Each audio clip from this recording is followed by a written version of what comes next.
Welcome to Story Route Zero. This is a podcast where friends gather to talk about the good, the bad, the ugly, and the strange worlds of video games. We often don't know where we're going, but that's half the fun.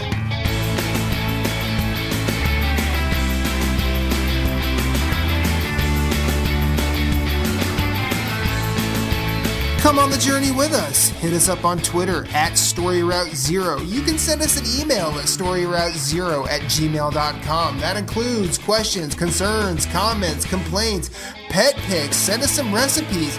Send us some stories about your day. We're going to listen.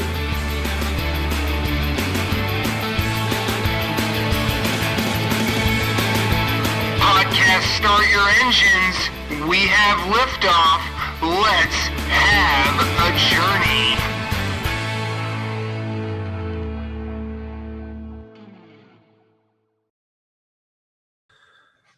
The same age front page, no fuss, but I bet they won't live longer than us.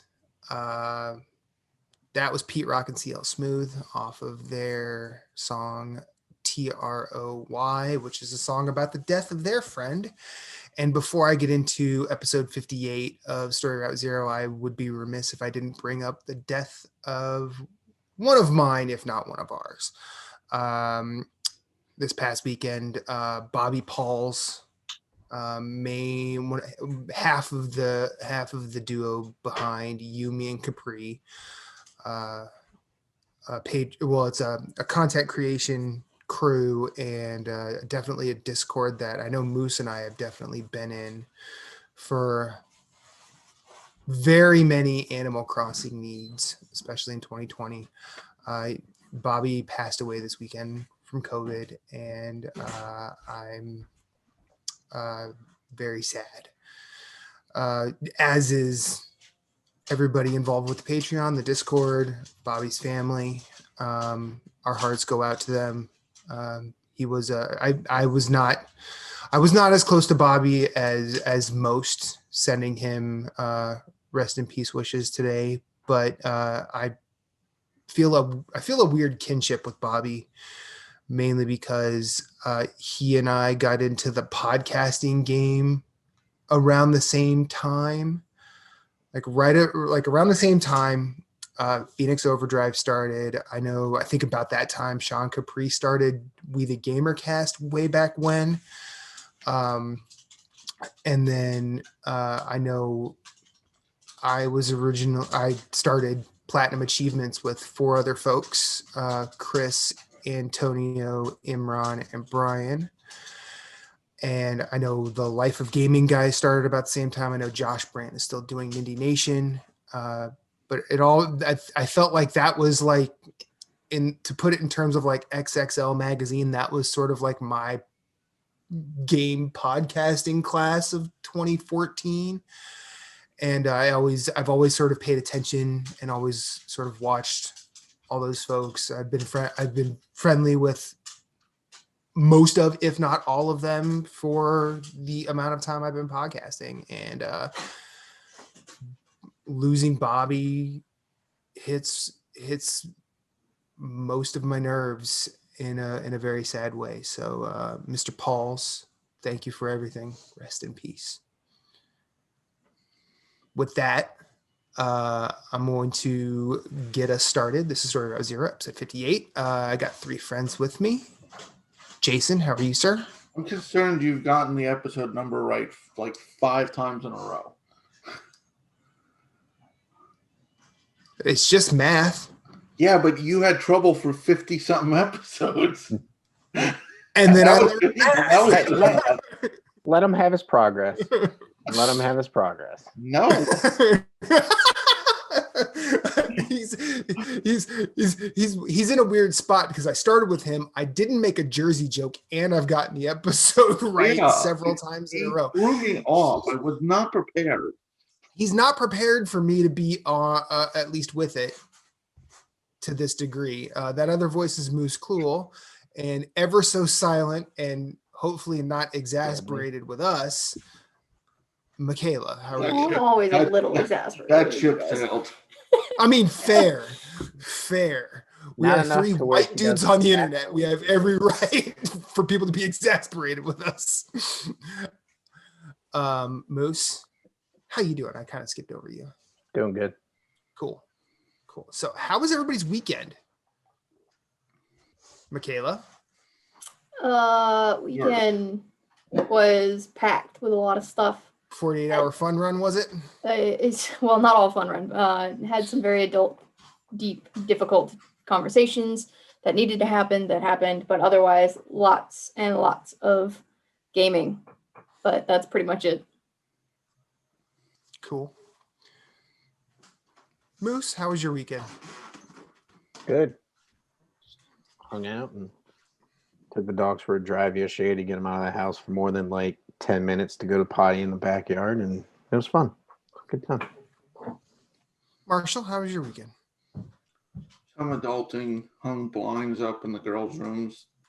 I hate blinds. Hanging blinds sucks. Seriously, Yeah. it's got to be one of the worst tasks. Like if you had to rank like random household do-it-yourself shit, that's the most common. They suck. Yeah, they genuinely do.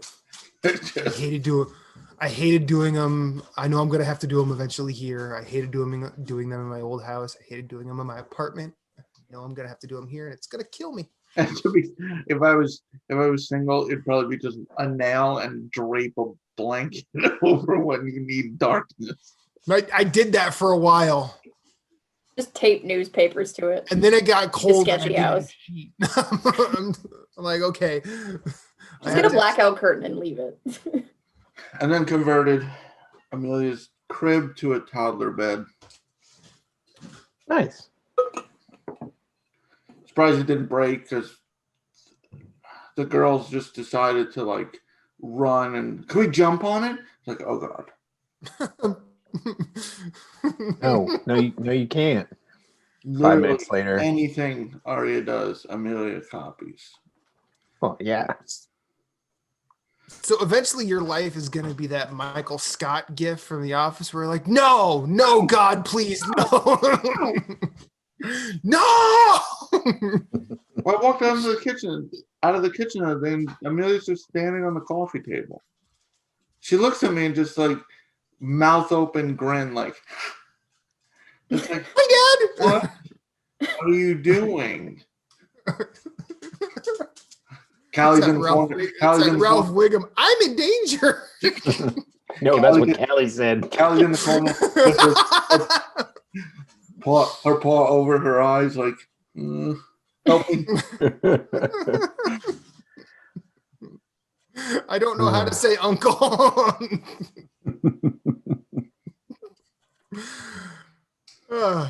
My weekend was not any of that.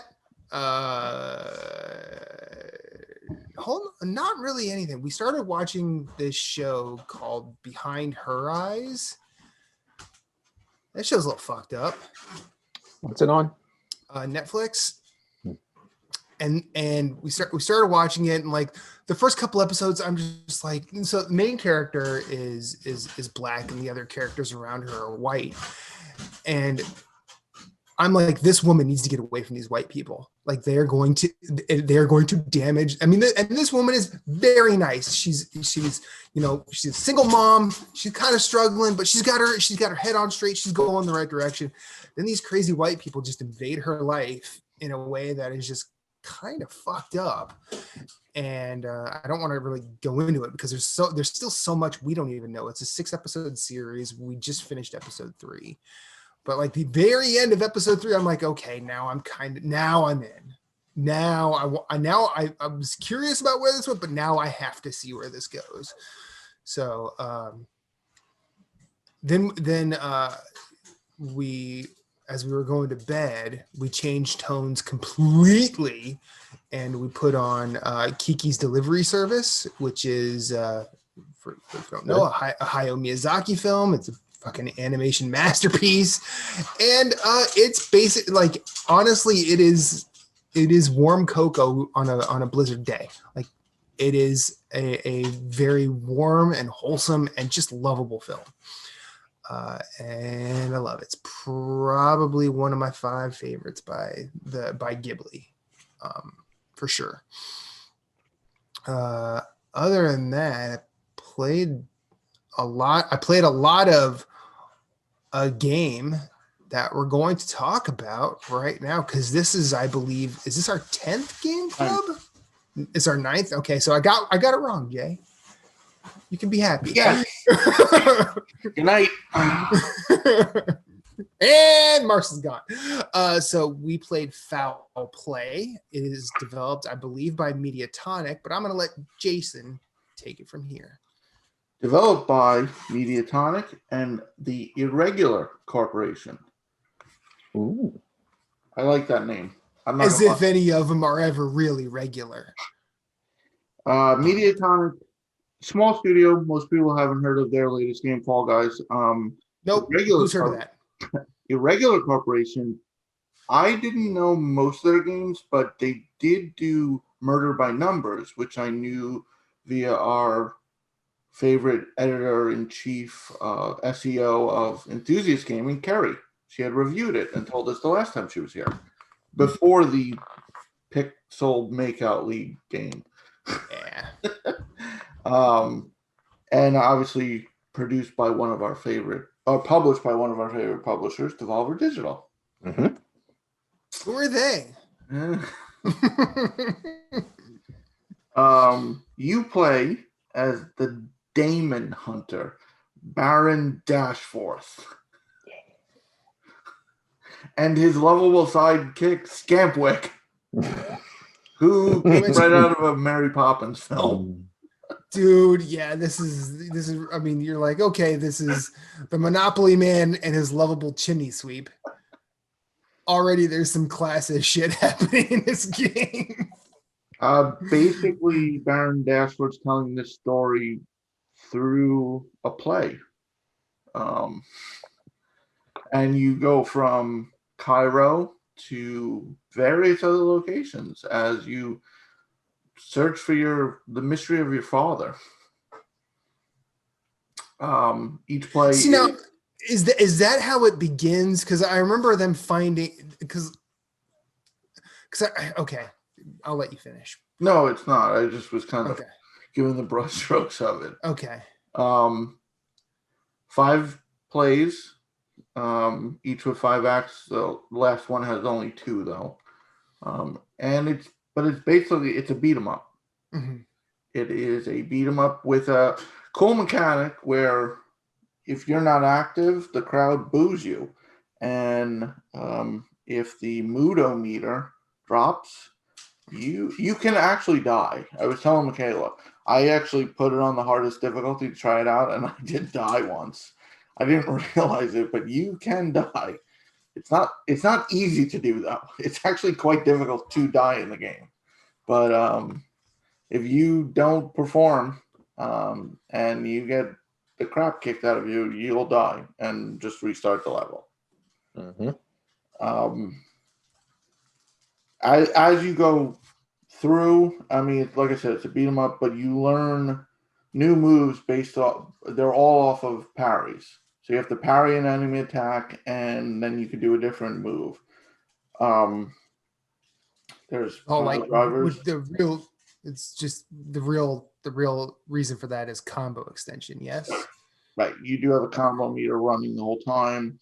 The higher you get it, the better mood the audience is in, and you basically want them cheering for you.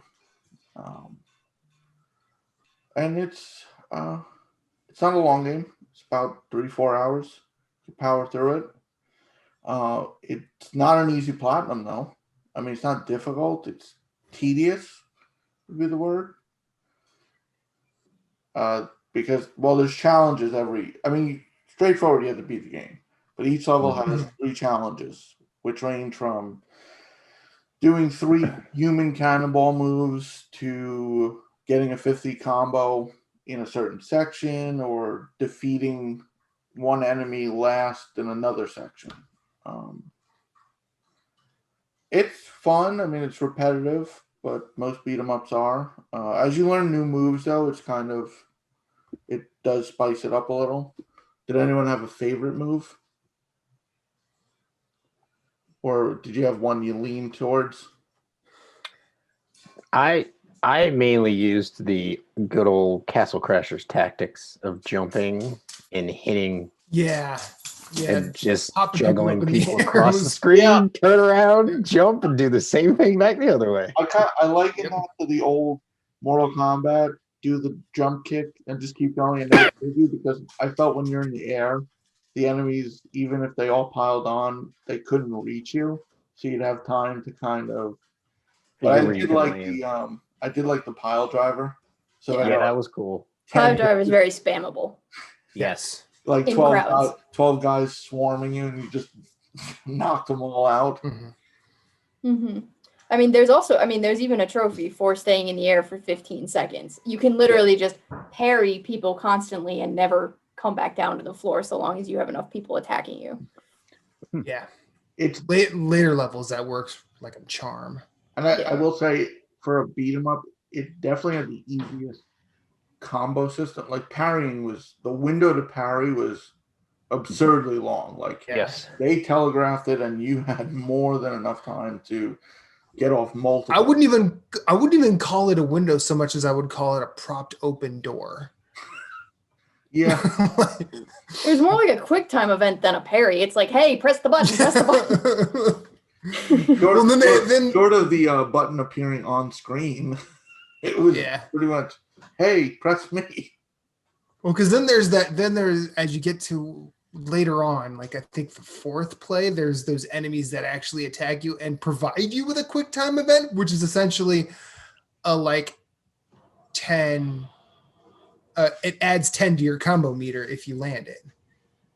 Yeah, easily. You can also like parries. It's like one of the first. You were talking about the challenges. If you complete all 3 challenges in an act, you get a talisman to equip to your character. One of the first ones you can get in the game gives you like +3 to your combo meter for parries or something like that. Okay.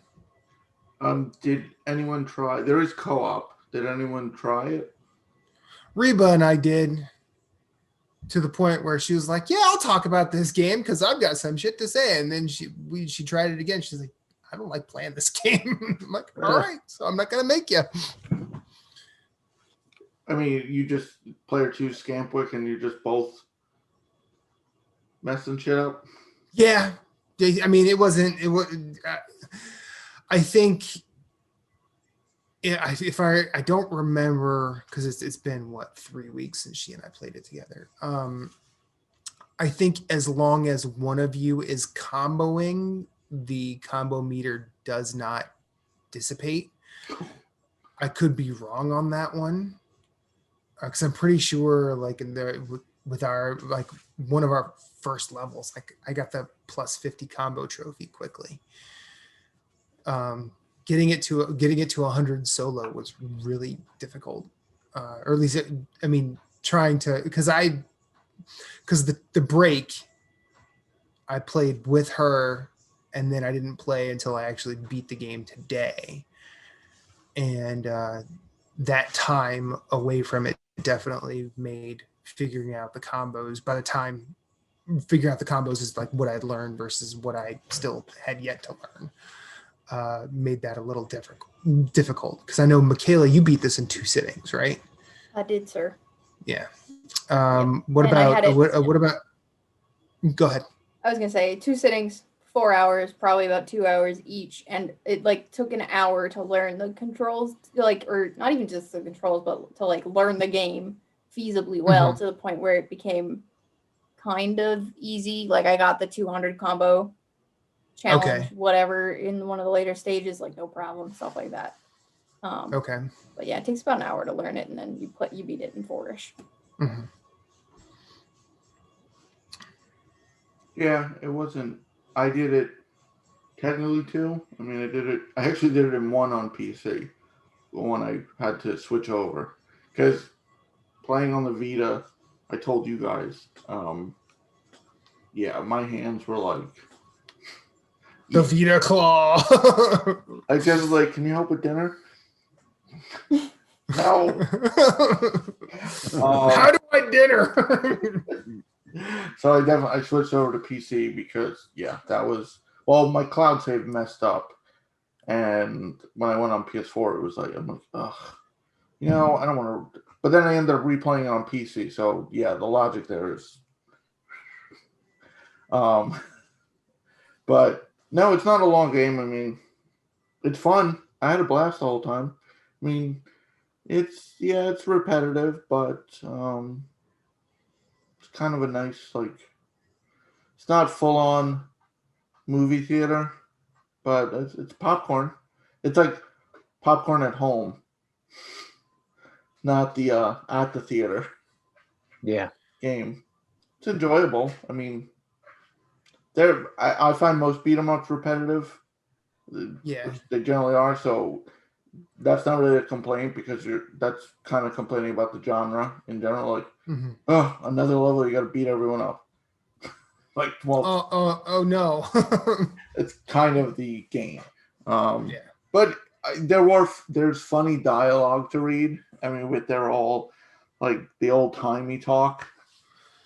Yeah, Some are bad. Some are even bad dad joke level bad, but it was entertaining. Well, I mean, the puns didn't bother me so much, but like the early stuff where they start talking about, they definitely start making some hard colonialist like bullshit dialogue. Like that got to me super early, to the point where I was like, man, I don't know if I'm going to finish this. But then luckily, like Act 2 on, or Play 2 on, they don't really do that anymore.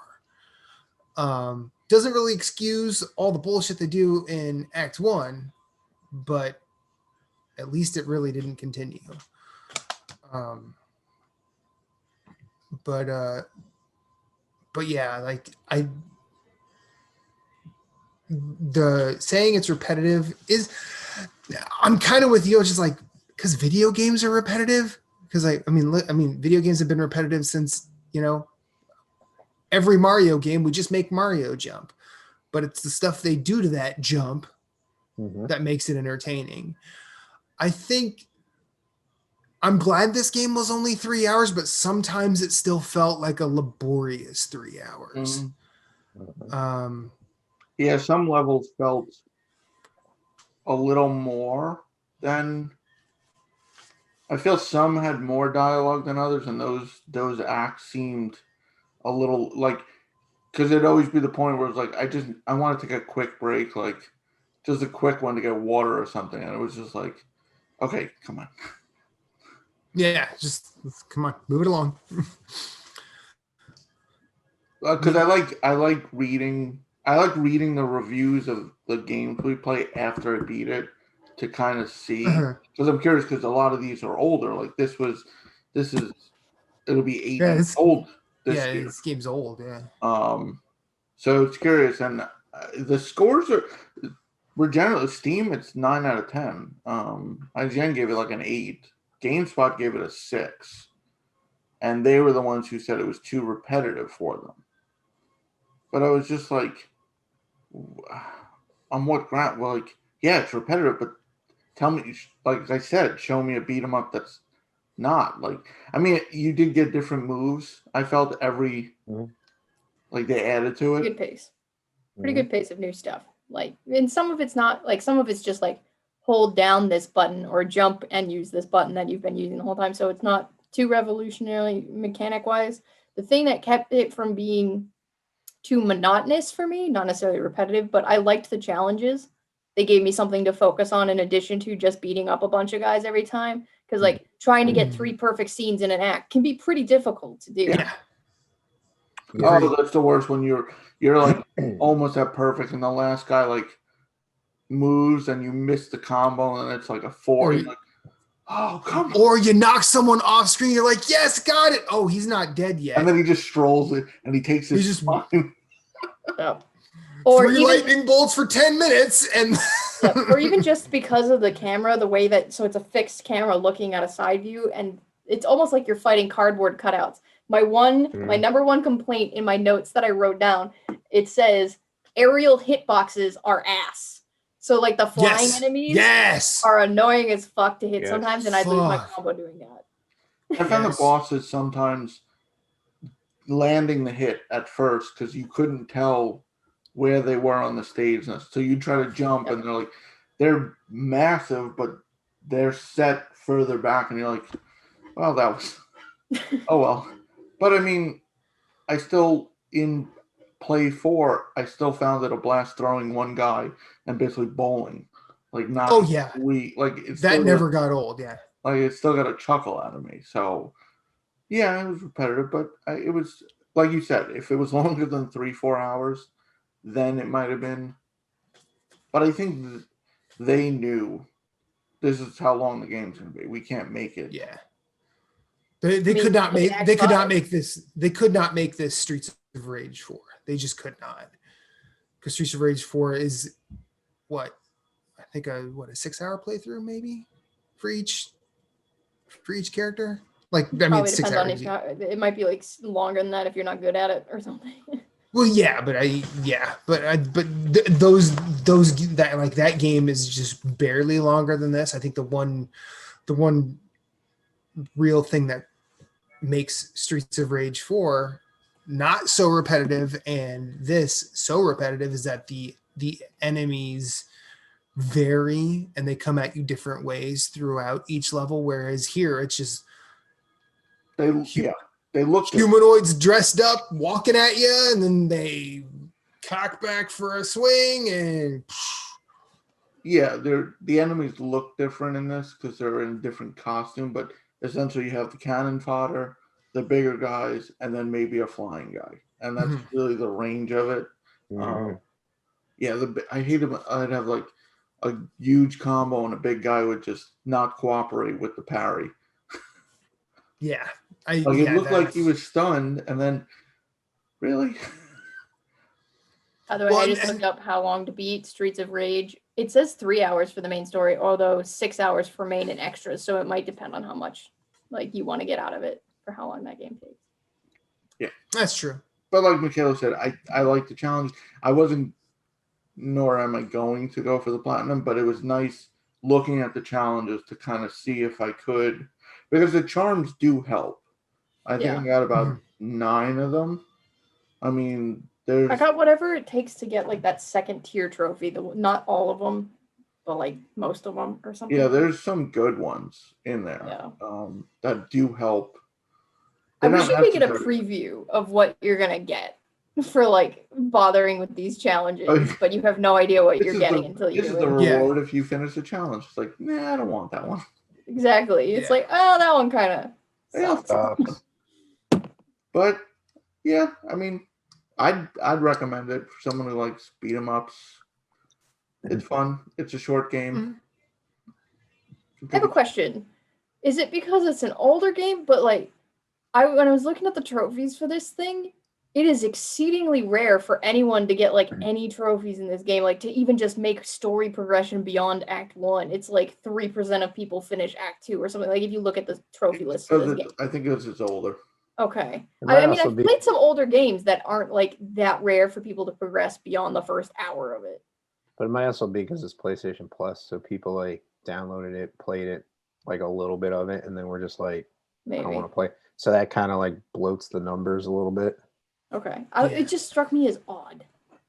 No, I get where you're coming from. I mean, and overall, I thought the game had a look to it. And despite the combat not being great, I never grew tired of the little gimmick of it always being in front of a crowd. I did like early on how you see like the little kid popping his head out of the crowd going, "Get him!" Yeah. Wait, kid, who are you? And I thought that. I mean, I kind of wish there was more of that. But and then the one enemy that comes at there are two enemies that come at you differently throughout this entire game. The robots in Act 3, all of a sudden they can just fuck up your combo by deciding to just squat and do a lightning storm.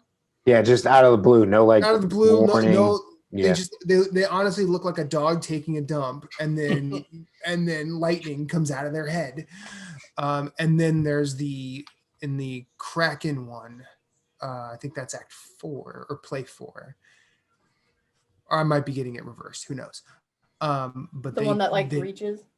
They reach and grab you with their tentacles and provide a quick time event. And if you hit circle at the right time, you just add to your combo because you swing them over your head multiple times and you add like 10 to your combo doing that. Now, Jason and Michaela unlock charms. Moose, did you unlock any? No, I played on like bare minimum and just I don't know. I might have whatchamacallit. My hands were broken while trying to play this. So I was just like, this is just Arthritis. a struggle. Well, tendonitis, thank you. And I'm just like, and then like there's some stuff I didn't agree with the game. And so there was like after maybe the second or third, I guess, act, because it's a play. Mm-hmm. I was just like, fuck it. I'm just playing to beat it, and that's it. Like, I'm not even trying to go for anything. If I get one of the challenges, yay. If I don't give a crap. I'm just playing it to beat it now. Yeah. So that's pretty much where I got with it. So no, I did not get any charms. The game does a bad job of telling you. The charm, you can easily bypass the charm menu. Like, if you just keep playing, there's really no, check the new charm you got. Like, it's very quick when you finish the play. It'll be like unlocked and then it's gone before you can even read the damn thing. Like, usually I skipped all that because it would show you the move that you already had. Like, now you can do the pause over. I'm like, yeah, I've been doing it the whole damn play. Thank you, Dark Souls item description again. But yeah, I mean, good game. Second Game Club game that has a Kraken in it. Yeah. Oberdin had one. Yeah. Not a better Kraken though than Oberdin's. Oberdin's Kraken was good. Yeah, I mean, Oberdin killed about 57 people. Yeah. What was I gonna? So anyone else pick up that like the final boss is basically Wolnir from Dark Souls 3? Yes. All right, let's go, Wolnir. What are you doing? I felt like Gilbert Gottfried in Problem Child 2, where he's like, "What are you doing here?" Yeah. So. Yeah. Good time. Yeah, like I mean, I honestly think I would agree. If I were a number score type of guy, I'd probably lean closer to GameSpot's than anybody else's. What was it? 6? Yeah.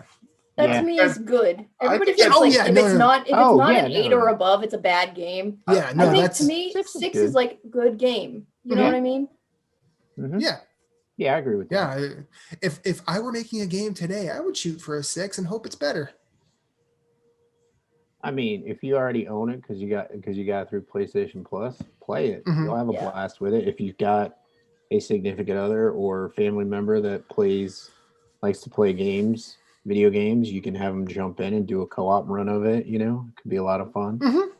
So we're spoiled. I was just the load time seemed bad, but then I timed them and they're only like 9-10 seconds and I'm sitting there, why is this not loading faster?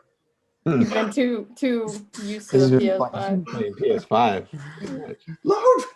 Nope. I am getting hit up by randos though because of this game. Like people are like looked at my trophy list and they're like, "Oh, hey, I need the online trophy too. Can you play with me?" And they send me a friend request. I'm like, "I have no idea who you are." Oh yeah, no. I already deleted the game. No thanks. Yeah. Please go away. I had someone ask me about some Fallen Legion trophies like 3 months ago. I'm like, I played that when it came. Just keep playing. I mean, I don't know. I don't remember any of that. That also could be because remember the new one came out. Sure. No, I know that. Like confusion. But I also know the trophy hunting crowd. They play games of all ages. and some of them are getting back to older stuff that they did not know existed. So But yeah. we did play other games besides Foul Play, so we can. Before we talk about a certain presentation, a PowerPoint that a company did, because that was the quality of it, we'll talk about games we played. Anyone want to go? Anyone? I always go mean, first, so I'm gonna say nose. So Michaela, you put your finger to your nose first, so you're going first. No, I Congratulations. said nose goes. Then no. I always go first. So I'll go. So I talked about it last week, but we saw the release of Rogue Heroes, and I got to play with Moose. This game is a little too addicting. Yes. It's not even just. Is this a fuck you, Jason? Is this a fuck you, Jason week? Okay. Should we tie Jason to the shovel or to the pole and bash his head with a shovel? Like, what's happening now? Moose has been messaging me. I got to the no. I keep doing the no. It's not. Where is this? Yeah. It's a good time. Co-op's fun. If you die, your teammate can revive you. But you have to like collect your teammate's skull and take it back to a shrine to revive them. And so like that shrine could be like, 4 rooms away if you didn't clear the room or whatever. And so, yeah, it's pretty entertaining trying to revive. And we realized when we were playing, the game is massive. Like, holy shit. Yeah. Like, It's huge. we got through the first dungeon, and then it was just like, oh, wow, there's a lot here. This is going to take a while to play. Yeah. Yeah, having a blast with that. Played more Undermine, the first of the Fuck You, Jason games. Mm-hmm. I played, so I did an adult thing. I acknowledged that I need to be in better health, but I'm not a gym person. I never will be, and I don't like going for runs. So I bought myself a Ring Fit. And I've been doing that every day since Thursday. I'm not going to lie. The first few days, the stretching alone kicked my ass. That game can give you a good workout. Yeah. It's no joke. I mean, whatever you put into it is what you get out of it, of course. But like the trainer's like, bend and touch your toes. Like, fuck you. Yeah. do we all have Ring Fit? Moose, you got it? Yeah, I have it. We all have Ring Fit. This isn't mine. Oh, I didn't buy this. Oh, Reba did? Reba's like, do you know any good workout games for VR? I go, not for VR, but look into Ring Fit, and she bought it. Yeah. So it's been wicked hard to get. Like last year. Because of quarantine. Yeah. Yeah. But it was pretty easy. I mean, it was pretty easy to find when I. Yeah, now it's better. But last year, forget about it. I had a friend trying to get it for like 6 months. Mm-hmm. I'm having fun with it. I think the game aspect's what keeps me coming back, which I think is the motivator because I want to get further in the game. And I like that you unlock different exercises as you go. Mm-hmm. So the first few levels you're doing the same crap, but then that first day, like Moose is like, you're probably gonna be drenched in sweat. I'm like, yeah, like 12 minutes in, I'm like, fuck. Yeah. Mm-hmm. Benefit of working from home. It's like, I'm gonna go shower. I gotta go shower quick. I'll be back. But that's fun. Aria wants to play, and she's been doing it. It's funny because you put the leg Joy-Con on, and she's like trying to full out sprint. It's like, slow down, child. But that's a blast. But the game I spent the most time on is the Outriders demo. I put about 10 hours in so far. I'm actively avoiding this game now because I don't want to say fuck you, Jason. He almost got me. Put about 10 hours in, and pre-ordered. I'm having a horrible time. You shouldn't buy this. It's terrible. Nice save. Terrible. Matt was like, no, I mean, the game has issues, but the gameplay cycle is what got me. Okay. The loop is just, it's like a bit of Gears meets Destiny. Like, there's no, well, the studio that made it made Bulletstorm, a game that has a cutscene where a character tells you, "Don't follow me or I'll kill your dick." So this is where we're coming from. Yeah, your reaction, the main character has that reaction and goes, "Wait, what the hell does that mean? Kill our dicks? What are you talking about?" Yeah. It's just, I mean, and I like that you feel like super powered right away. It's not like Destiny where you have to hit that light cap and then get certain abilities and like weapons. Like, you feel like super powered, like you can just jump in and like destroy everything. And it definitely plays better in co-op. Me, Moose, and Jeff played, and when you have three people going, it's all the different. If you play different classes, they synergize really well. Like, there were a few times Jeff froze the whole battlefield. Oh, no, I froze it, and he comes in with a flame and just destroys everything. And it was just so cool, like shit flying everywhere. Now I'm actually farming in the demo now because this is a full. Don't roll your eyes. This is a fucking Moose. Sorry, Dad. No, but so they have confidence in this because this is a full game demo. Like, there's nothing that's not going to be. It's the first full mission and a few side missions. The full game doesn't have anything missing in this area. Like, it has more content, but everything you can do at this point in the game, in the full game, it's here. Okay. And everything full carryover. So a lot of the stuff I'm farming can be used later in the game. And it's a terrible game, Matt. Don't buy.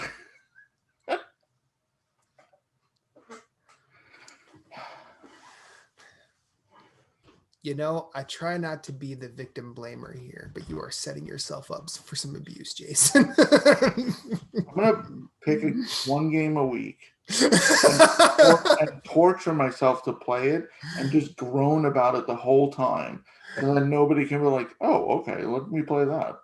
Except unless it's a JRPG and you're hating on it because it's a JRPG, and then I'll be like, "Oh, sounds appealing." It's like, wow, Jason's playing Persona 3 and hating it. Might want to replay that. Time to buy a new PC just so I can play it. Yeah. Or PS3. But yes, PS2 actually. PS2, yeah, actually. Damn, fuck, they took a long Which time. I thought about it. Yeah, 4 was on PS2 and Vita, right? 2 PSP? and Vita, yeah. Yeah, 2 and Vita. Mm-hmm. Damn. that's about it. So Outriders, Rogue Hero. What was the game you were talking about last week that has full carryover out of the demo? Was that Rogue Heroes? Yeah, Rogue Heroes had carryover too. The Rogue Heroes and Outriders have demos with full carryover. Fuck you, Jason.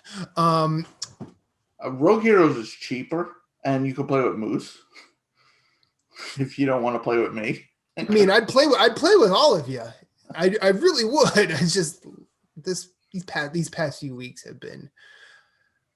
I've needed some alone time just because I've just been processing a lot.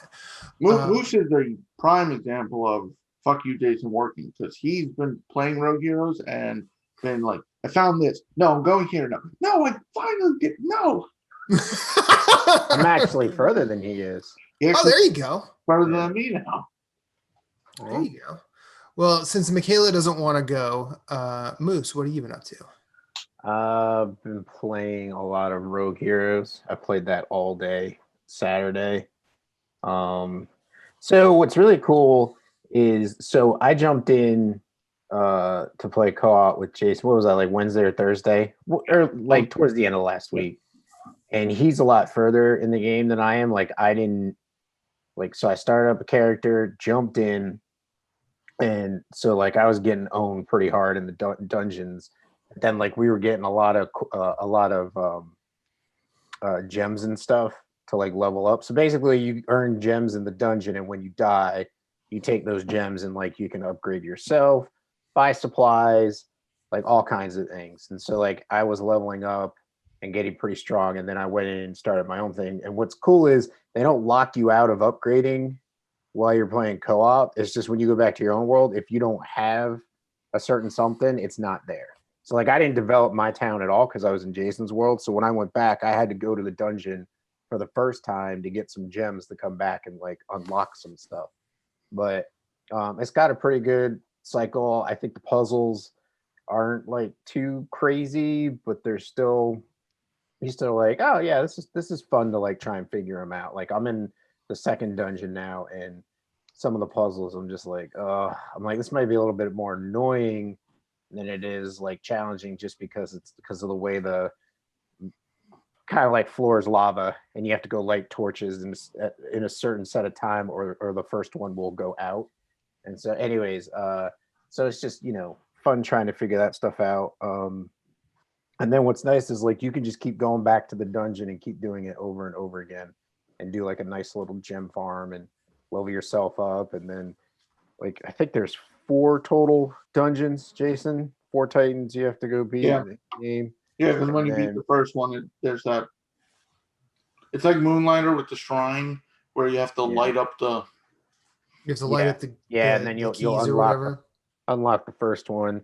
What's cool is it also has other gadgets. So like you got a boomerang, bow and arrow, and a wand to launch fire, and they're all like glass equipment when you pick it up in the dungeon. But then like if you find the researcher, you can pay for the plans and go to the tools guy and actually make one.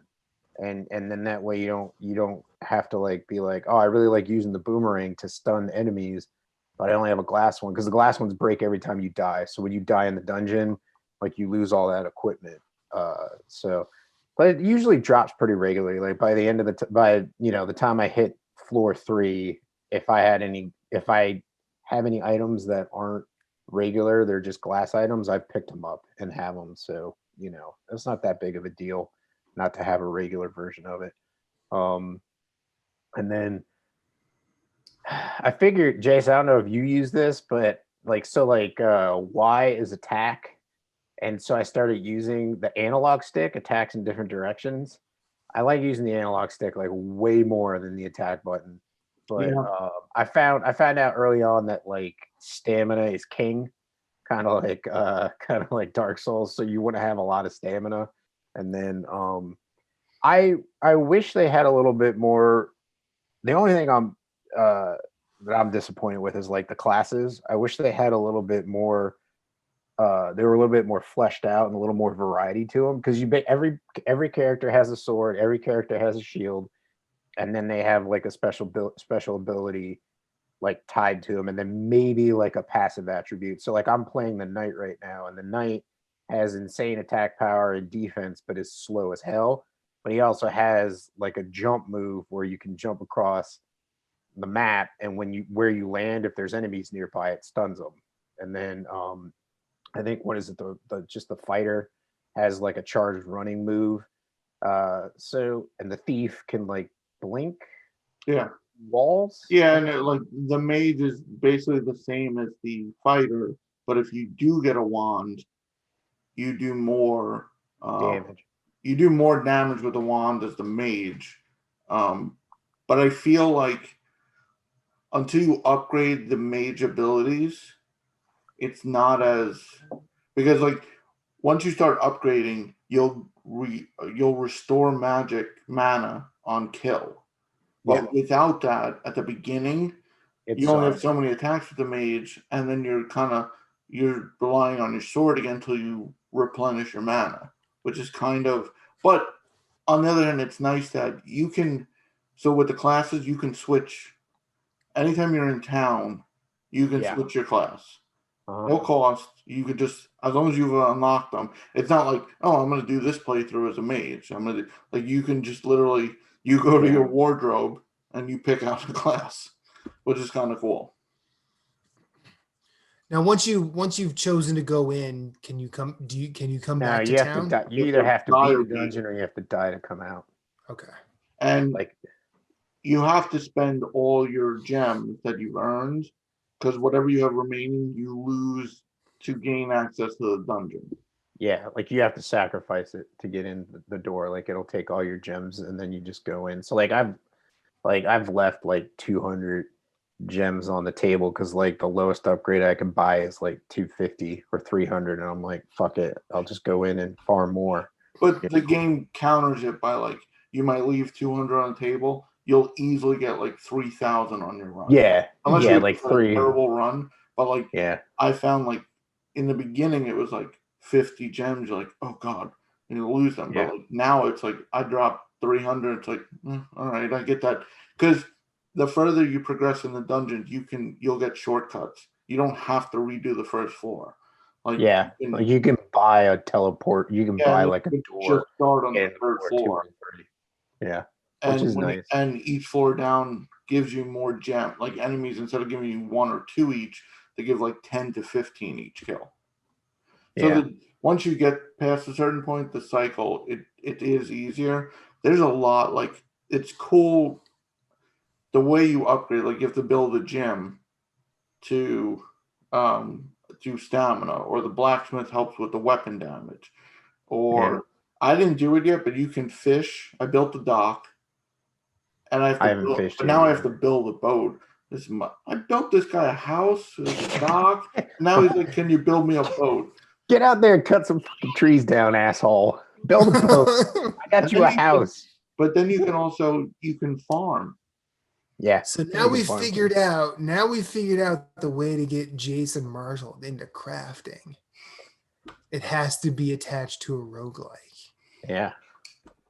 I will say, and it's not bad, but there are some cheap deaths. Like I've gotten out of combat with like 2 health left, and I'm like, yes, I made it. I take 1 step over, there's a trap, and an arrow shoots me. That's not cheap death. Yep. And like the game tells you, like there's discoloration on the floor, but like after a battle, and because when you're low on health, it does one of those things where the whole screen starts pulsing red. Everyone's favorite video game tactic. And when you're like at 1 health, it's like, and you're like, oh, I can walk this way, dead. No. I usually, so like during the farming, I got to the point where like I would see where the trap was, and I'd look for the closest wall and see like where maybe arrows would come out of, and then I would just hold my shield up and face that way, and then either arrows would come out or it would drop like gems, because like you'll get the gems from the dungeons will just drop out of air, or bombs drop.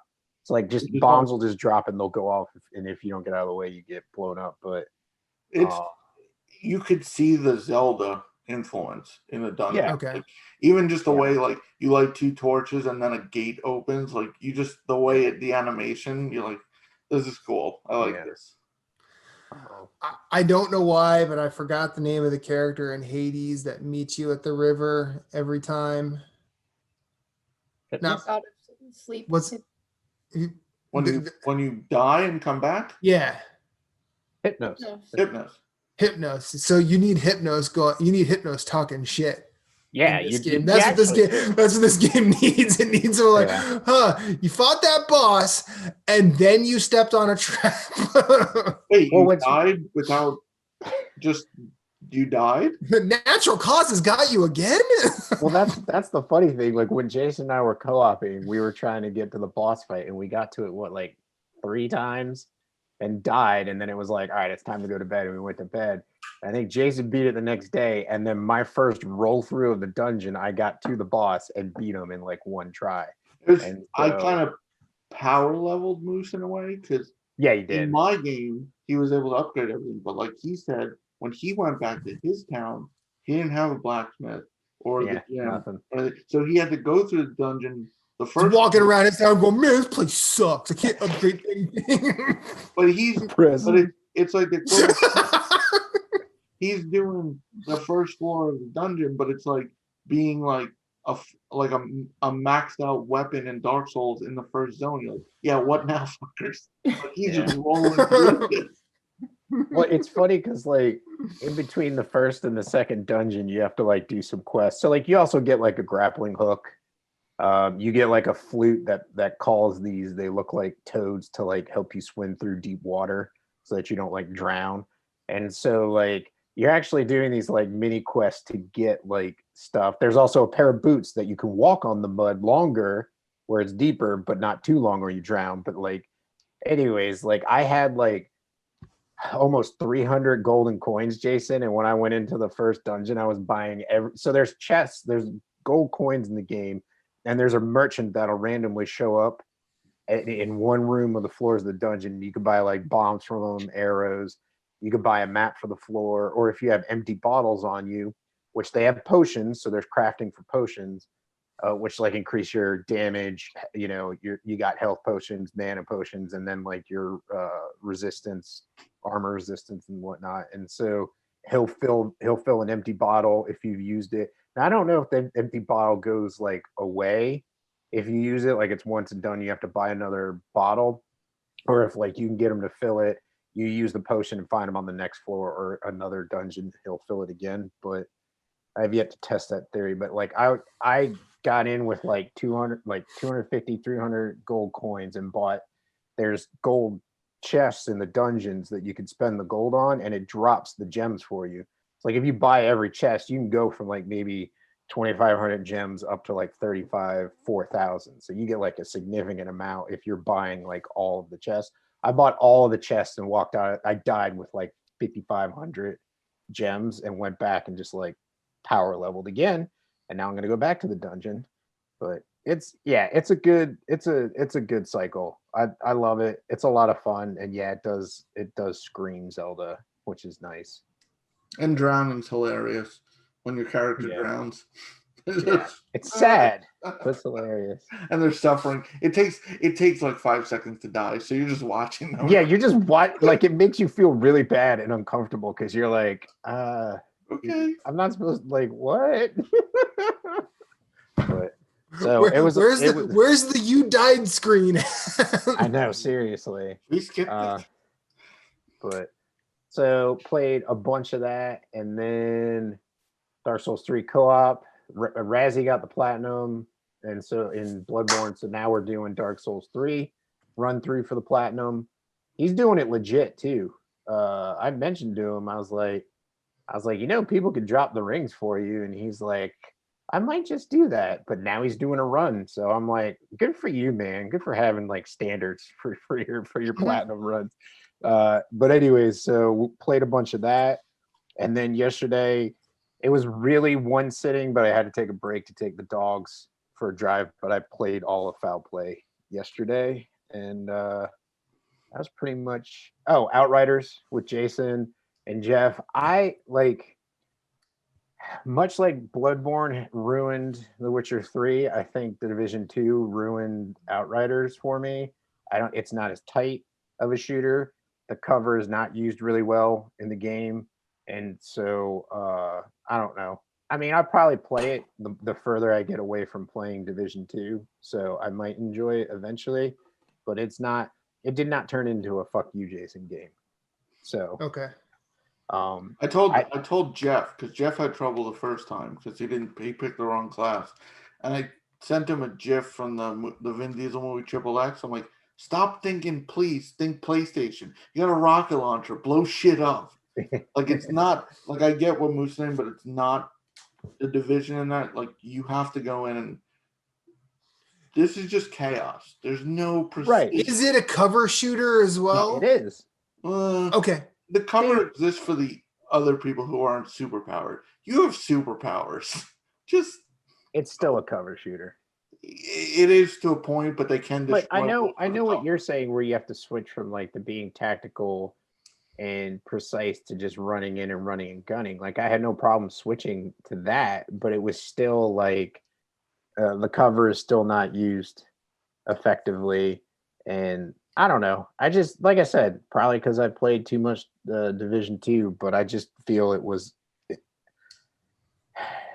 I think it's even worse than Gears, in my opinion. So, Okay. and that's All it right. for me. Michaela, or would you like me to go? You go. I'll go last today. Okay. See if So I am. Oh, okay. Well, I'm still playing a lot of Hitman. I am working on getting to level 20 on the second to last mission. And I don't really want to spoil it, but some shit happens in Mendoza in Hitman 3 in a way that I was not ready for. Now, when I got to that thing, it made sense, but like also I'm like, this is supposed to happen at the never mind. It was supposed to happen later, not now. It didn't make sense. It was one of those times where like your favorite character in a movie dies too early or something like that, or it was like that. And I was like, this doesn't make sense. Why? And so I'm assuming that when I play the final mission, that will make sense. But I'll have you know, speaking of spoilers, Matt, I still have not. I didn't realize at first that you did a spoiler cover for me in our chat, but I haven't looked yet. Like it took me a second. Don't look at it. No, I read it so quick. The sentence, I'm like, it made sense without reading what was, and then I was like, is that like a? I was like, oh, he did a spoiler like reveal. I'm like, I thought, fuck. Yeah, and I'm assuming what that is what you're talking about. Yes, I was not. And all of this sort of played into this week of like just like playing that game has been a huge part of coping mechanisms just throughout this year, just because this year has been a series of just severe kicks to the groin for me. Not necessarily like I still have a job, we're still fine, we're still healthy, but like a lot of shit that I've not been ready for, and that doesn't make it any less hurtful. And then experiencing that was like, my coping strategy is really just trying to play into all the other shit. Now I need to run from my coping strategy. Anyway, that level is designed really well. It's really fun to play. Even with all of this, that game is Hitman 3 is, it's an extension of 2016 and 2018.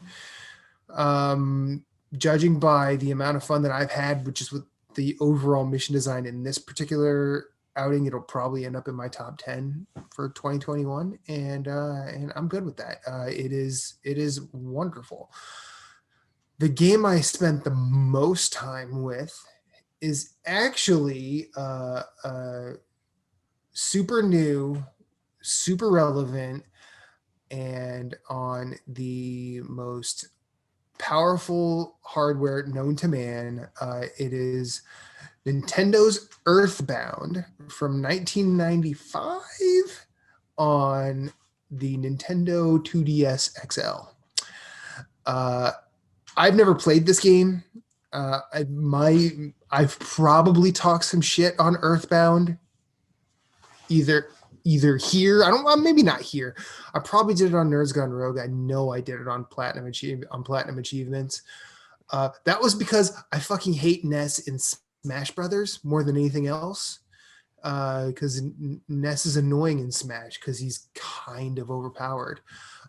In Smash Brothers Ultimate, he's definitely overpowered. But this game's wonderful, y'all. It is, if you've ever played Dragon Quest or your Dragon Warriors, it is a lot like that. But what I think what I really love about it is how forward thinking it was at the time. We've all done the grind in a JRPG, I'm assuming, except I don't, unless Jason has just never played one. He likes FF6. Yeah, you've played Final Fantasy 6. Of course you played a JRPG. Okay. But Octopath that grind. Traveler? Hmm? Well, that's not really a JRPG though. Okay, calm down, Michaela. Calm down. Calm down. Breathe. I want to see that reaction. I was waiting for Michaela. This motherfucker right here. Motherfucker. Is Michaela memory gonna have to choke a bitch? Anyway, so this game is super forward thinking in terms of when you are when you're fighting enemies well below your level, it just auto wins. And that's something like, as you know, this is from the mid 90s, super turn based, text typing out individually. So it's trying to cut down on the time you are spending at wherever it can. And I really appreciate that, because when you're running in like, not everything, it's not just random instances like early Final Fantasy games or the early Dragon Quests or your Dragon Warriors. You can see the enemies wandering around. It's very much, and I can see like a straight line from this game to South Park and the Stick of Truth, because they said their prime inspiration for that particular game was their favorite game of all time, which is Earthbound. And I was like, Earthbound, really? Anyway, when you get within a certain radius of an enemy, they basically run at you, and you can either avoid them or just go after them. If they touch your character while you're facing away, that gives them initiative. So you always want to make sure you're facing your enemy. Otherwise, you could end up, behind the eight ball, as it were. This game is really wonderful in terms of how it builds the grind in. Like, I don't remember a JRPG doing this particular way, and I think it's just because Souls games are very near to me now. But we all are aware of the Souls run. When you've tried a boss, you've died, and you got to run back. Well, if you're at a boss here and you die, you wake up at the last point you would have saved at, either talking to your dad on the phone or at a hospital, and you basically walk back to the boss. And I found that being the grind, rather than having to wander around, fight little minions, and wait for my characters to level up.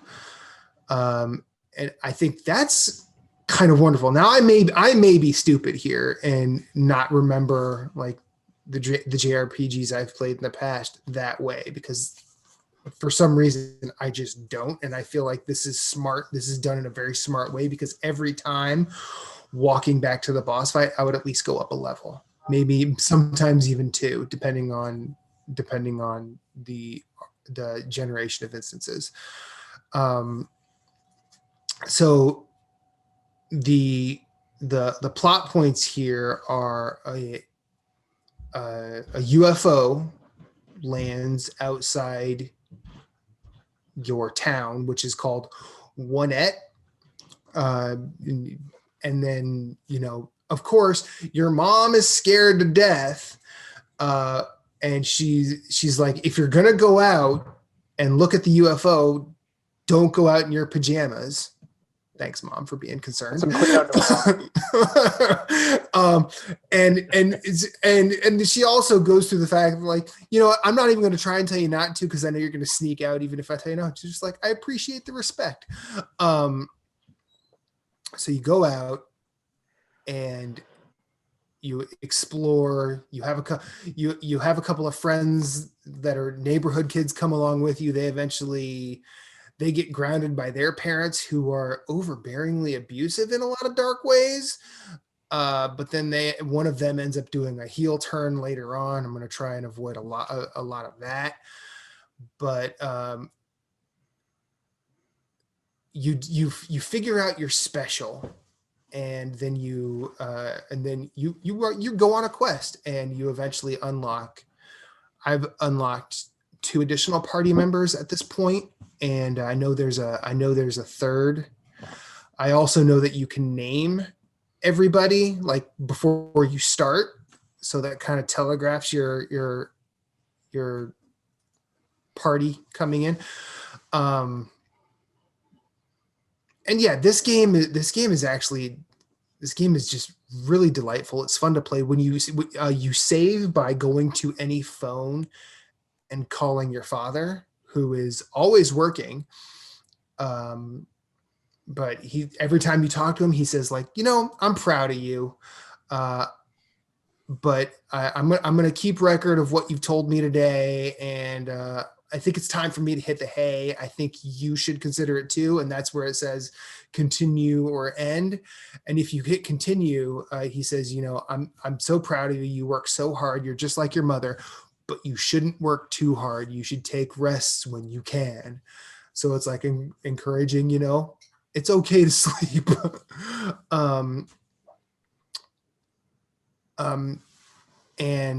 And yeah, it gets a little batshit. Like I fought a living circus tent, which was cool. That must have been a good time. I immediately thought of Michaela's exuberant Hell House description from our Game of the Year episodes. And yeah, for being, a 26-year-old game, I would say that if you have the means, which I know Jason does, I would recommend playing this. I think I am nearing the halfway mark.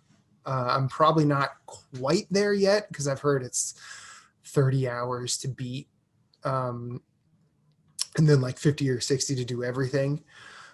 But I've just been playing like on my commutes to work or, breaks at work. I had a couple of days where I just sort of just went really hard into Earthbound the past couple of days, and I really like the music here for being that Super Nintendo chiptune set. I don't remember who the composer is on Earthbound, but I hope they went on to work in more modern settings, because the variations they did with that sound chip are pretty wonderful. Like they are. I would probably say that person rivals Koji Kondo for a really good Nintendo soundtrack. I don't know what their catalog is because I don't remember their name, but it's definitely it's definitely listenable. I kind of wish there was more of the chiptune stuff available from that particular game, because most of what's available on Spotify, at least, is covers. And a really interesting thing, just tying Kiki's Delivery Service into Earthbound, because I like to mention a Miyazaki film or a Ghibli film.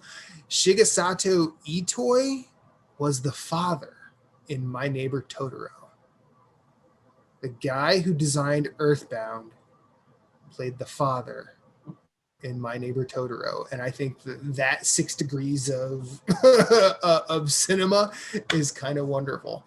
It makes sense that somehow Hayao Miyazaki would touch Earthbound in some way, shape, or form. That makes me happy. Michaela, what have you been playing? Before, so I beat Earthbound when I was like 13, 14. Okay. 20-something years ago. When you're done, tell me, because there's a theory about the ending that I don't know if I read it then, but when I found out, like in the past 5 years, it was just like, wait, what? Hold on, what? And it's like, I'm sorry, you're gonna have to repeat that. So when you finish, when you not necessarily completion, when you beat the no, Yeah, I'm probably just going to go through the last boss and probably be Once out you're done with the at this last point. boss, let me know. Okay. All right. I will. Now I want to beat it, so you can tell me this, and I can look at it and be like, huh. Because there is Okay. no way, even if it's true, when I was 13, 14, I would have even picked up on it. I don't even know if I would have picked up on it. But it's like, yeah. So when you beat it, Okay. Michaela, you didn't play any of those crappy JRPGs. I kind of hope you played a certain game that was supposed to come out this past week, and it's from a franchise that you and I both really like. Well, I bought 2 games last week and I only played 1 because Was it from the franchise that we both really like? Yes. Please tell me about the Musona.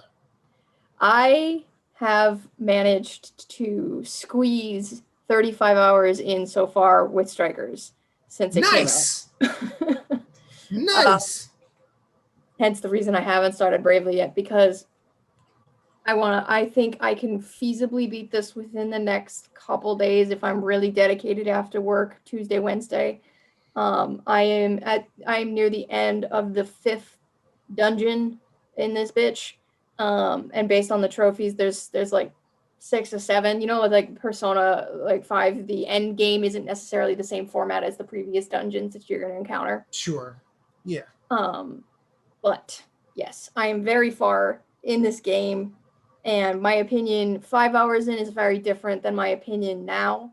I haven't played a Muso game in a very long time, at least not. I haven't owned a Muso game since PS2. I've like dicked around with like some more recent Dynasty Warriors games that other people owned or whatever, but my 90% of my Muso experience probably comes from Dynasty Warriors 3 on PS2.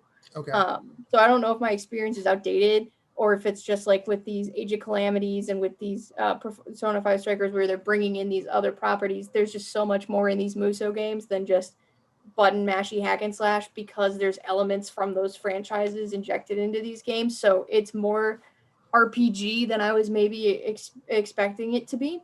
It retains a lot of the systems that are in base Persona 5. I would say that this is more of a sequel to Persona 5 than to Royal. Kasumi is not mentioned, the new red-haired character that was introduced for Royal. She has not been mentioned. I think a lot of the pre-release stuff has indicated that it is a sequel to Persona 5 and it takes place before. Well, it has nothing to do with Royal. Yes, yeah. Kasumi is not going to be present because she's not in it. They haven't even mentioned Akechi, like not even mentioned, even though he would be like kind of like dead, heavy air quotes. Yeah, dead. he would be gone at this point. But they haven't even mentioned his name so basically the plot of the game. You're on summer vacation after being away from each other. So you graduate high school pretty much at the end of Persona 5. A couple of the characters go off to college and for the most part, the rest become third-year students. Yeah. And the protagonist moves back home. But now you're back together again for summer vacation. And it's basically a road trip, which is kind of like an awesome setting because it's all those feelings of like, you're on a road trip with your friends for summer vacation. It's a great fucking setting. And you want to be there for that. It's a great time with a great group of characters. And I felt like the first couple hours. It's like the end. It's like that final cutscene in the final animation in Persona 5 where they're all in the van. Yeah. I mean, I haven't seen the end to Royal, but like yet, but like that's what I thought about when I was reading. I'm like, man, I would love to see these guys in a van again. Yep. Just to like hang out, have a good old time. Yep. No, not down by the river. They drive over. They get a fucking camper. They get a camper and they're literally living out of this thing, driving all over Japan, literally from one end to the other. So it's kind of great. Where was I going with this? I don't even know anymore. If that folk was in this game, I'd play. Oh, you know what? To me, it feels like the end of the prologue for Kingdom Hearts 2, because that was summer vacation. You play as Roxas instead of Sora at the beginning of Kingdom Hearts 2. Oh, shit, yeah. Roxas fades away, and the famous last line is, I guess my summer vacation is over. And it's kind of sad because he's low-key kind of dying. He's disappearing from that reality. fuck, I forgot about Roxas. Yeah, so I got those. Why'd you feels bring up. that memory? Thanks, Michaela. Somebody Now else I'm gonna has be to sad suffer. for a while. Somebody else. That's Can't why just she's be me. called Michaela of Memory. Hey, I am safe from that game so far as I can tell. I like how But, she says so far. She I mean, it's dependent on you, she man. still has faith in me. So Strikers is it's been a great time. The first couple hours felt like too much like setup. It felt a little like the game took a good 4 or 5 hours before I felt like it hit its stride. And then Well, you mean a Persona game? it's not even that. It just felt too much like it just felt like I was very aware of the meta, the setup. Okay. It didn't feel like I was in the pace, like the beat. I didn't like feel injected into the story right away. Mhm. But then obviously those characters, they start to break you down. Yeah. Haru is a straight fucking savage in this game. She's great. She's As she growing on should me. be. She literally, so like one of the new characters that they introduce is a police officer. And obviously being the Phantom Thieves, they've had some very bad relationships with the police. And so he keeps trying to form a relationship with this group because he's investigating these change of hearts incidents, of course, that are now happening again. And Haru's like, we can't trust you, with a smile on her face. And he's like, do you always have to say that, smiling? And she's like, fuck the police, like every time. It's great. Awesome. Awesome. Like one of my favorite things about this is why I said my wife has like big Haru energy. It's because in Persona 5 she'll deliver lines where she has like this I'm not such a smart person voice, but she delivers everything so incisively. It's just like, yo, Haru kind of rules. She's like chipper but savage. Yeah, like, yeah, and I mean, now granted, Haru's not Makoto. I'm gonna say it right now. Is Makoto still awesome? Of course. She's the one driving the damn van. Okay. So I actually got to take Makoto on a date again. It was great. We went on a Ferris wheel. I realized I have a type with characters. It just clicked for me. Makoto and Tifa are some of my favorite characters, and they're both like the brawler of the group, but also kind of the mom of the group. They fight with their fists, but they're also the ones who take care of everybody else who's too stupid to do it themselves. That literally just clicked for me recently. But in terms of the gameplay itself, instead of palaces, you have jails now. The metaverse works a little differently, and part of the mystery of the opening hours is the game is figuring out why there even is a metaverse anymore, how this new, shit works. And once I got used to the combat system, because of course when I started it, I was like, this would be great if it was turn-based. That's a Michaela ass thing to say. Yeah. But once I got past the random button mashing and actually started to learn the game, because every character plays a little different. They have different button combinations, and you improve their you unlock different, like, not necessarily new combos for them, but different follow-ups and abilities by playing as each of the characters. They're called master arts. So like square, square, triangle might be my go-to with Haru, but square, square, square, triangle, follow-up, circle, square, square, like with the different character, they all fight a little differently. And so it keeps it interesting. And then of course you still have personas. So it's not just constantly melee mashing like you do in a Muso. You're calling up your personas and it goes into like a stop mode basically, and you can pick from all of the different elemental or buffs or healing spells that you have on said personas. So it's more than a Muso, and there have been times where I've forgotten I'm playing a Muso because it doesn't feel like that Dynasty Warrior shit that I'm so used to. So the gameplay's been really, really good. Exploring the jails feels a lot like exploring palaces. There's still the Velvet Room. There's still persona fusing, although there's not as big of a registry, so it's more manageable this time around. Persona fusing has been streamlined a little bit. It's just some quality of life treatment that makes it a little bit more straightforward. it's been great so far. There is one new character that you eventually get in your party, and I won't talk about that because spoilers. But for the most part, it is the same gang that They do purposely avoid most of your confidants, though. So the confidant system is gone. There are no like social links in this game. There is no social stats that you have to work on either. That's good. Yeah, but you do just by playing the game, by fulfilling requests, side quests, and by beating bosses and other fights, you fill up a bond meter with your friends, and that bond meter allows you to unlock different abilities like recover HP and SP every time a battle ends or every time you successfully ambush, because it's like Persona 5 again, you can ambush characters, get the drop on them, because all out attacks are still there. You still have that stuff. Enemies have like a break meter, and once you break their defense, essentially, you can perform all out attacks. You also build up a showtime meter so that you have a special circle triangle button where you go into an animation and you just fuck everything up on screen. So there's all that good stuff in there. But you can unlock stuff like more SP for your characters. There's different lock picking levels. That's how you upgrade your lock picking with the bond meter, stuff like that, to make treasure demons appear.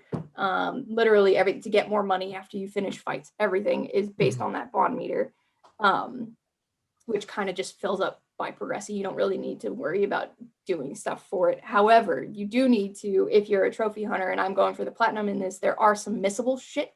So in Persona 5, when you complete a palace, it disappears, right? But you can always go around the city. You can go pretty much anywhere in Shibuya that you want at any time. Opposite in this game. The jails don't disappear when you beat the boss in that area. But since you're road tripping, once you leave a city, you've left that city. You can't go back to Shibuya, Sendai, Okinawa.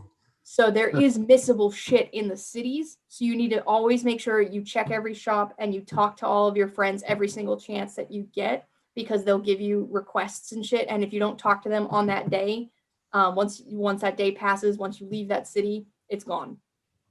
But luckily, the jails don't disappear, so you can go do extra grinding, find items you missed, treasures. Some of the treasures are farmable, stuff like that. So that's nice. Leaving the jails does not progress the day on the calendar, so you can pop out, get all your SP and HP back, and go right back in. Actually, there's two. I said there's only one new character. There's two new characters in this game. One of them's in the trailer. That girl with the red hair in the white. She's in there right from the very beginning of the game. She's like the pop star or whatever. No. No. There's a sort of like pop star model who's like the first villain in the game. Okay. They do try to make more sympathetic villains, sort of. For the first handful or so, they try to show you why they are the way they are. Whereas before in like P5, Kamoshida, Madarame, they're shits. Like they're assholes. They deserve what they get.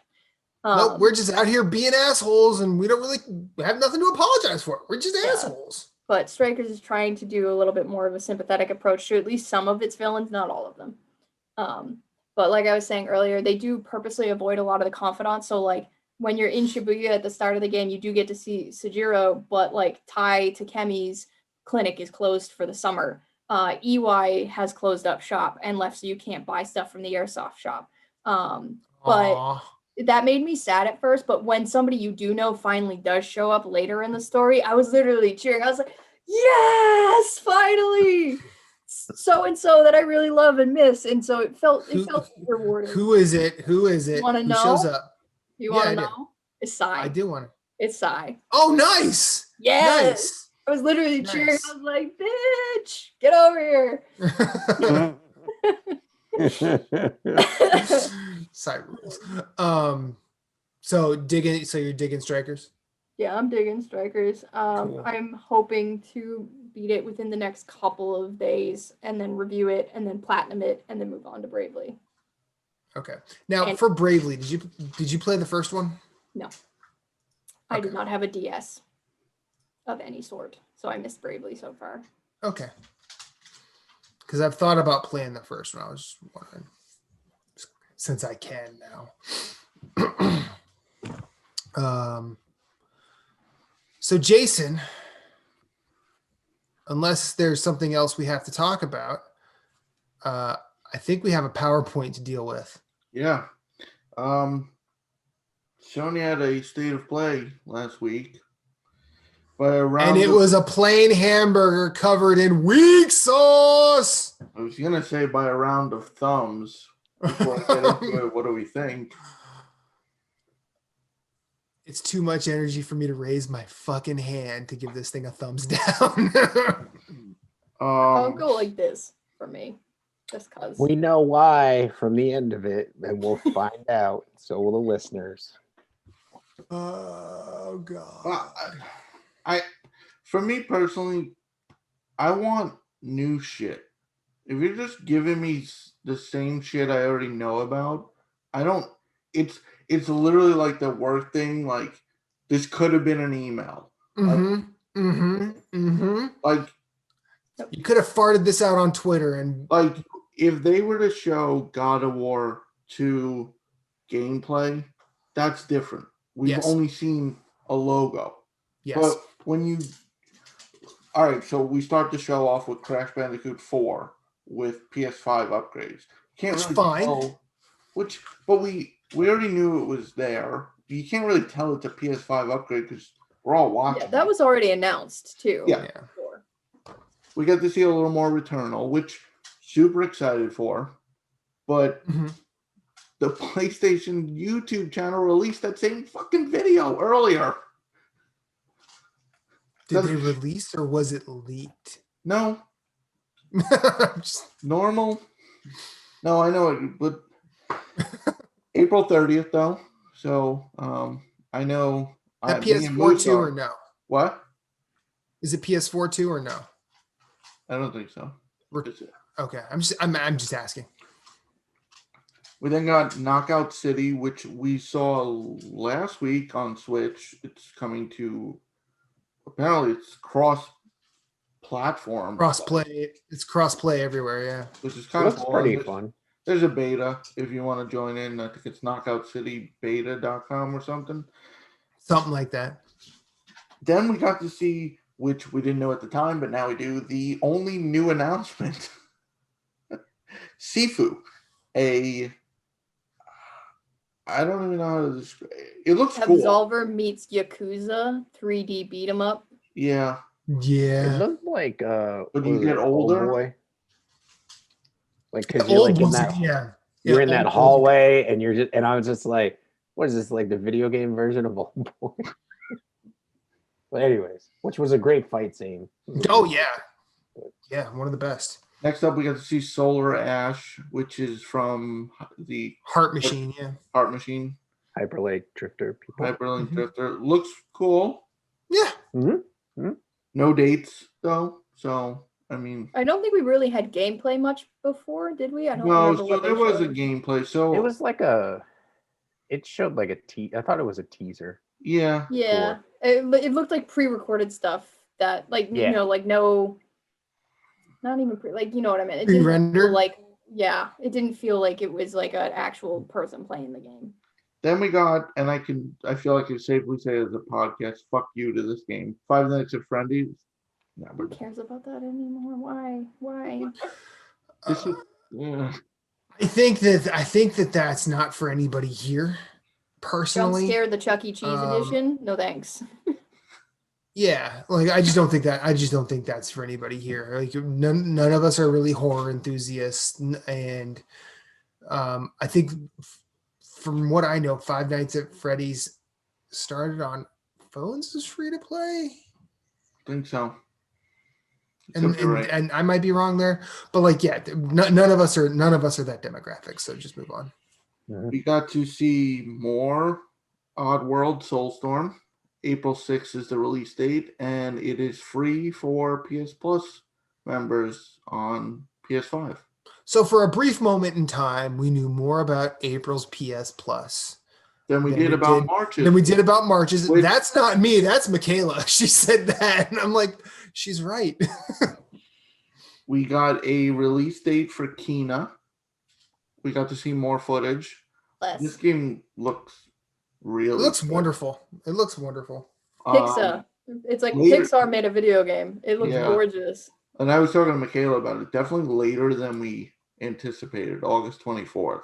Well, originally, Yeah. I think they originally wanted to target 2020, and then they never confirmed. But the speculation, there was somebody saying March, Yeah. and now August. And you know what? I'm happy with that because first of all, I'm too fucking busy.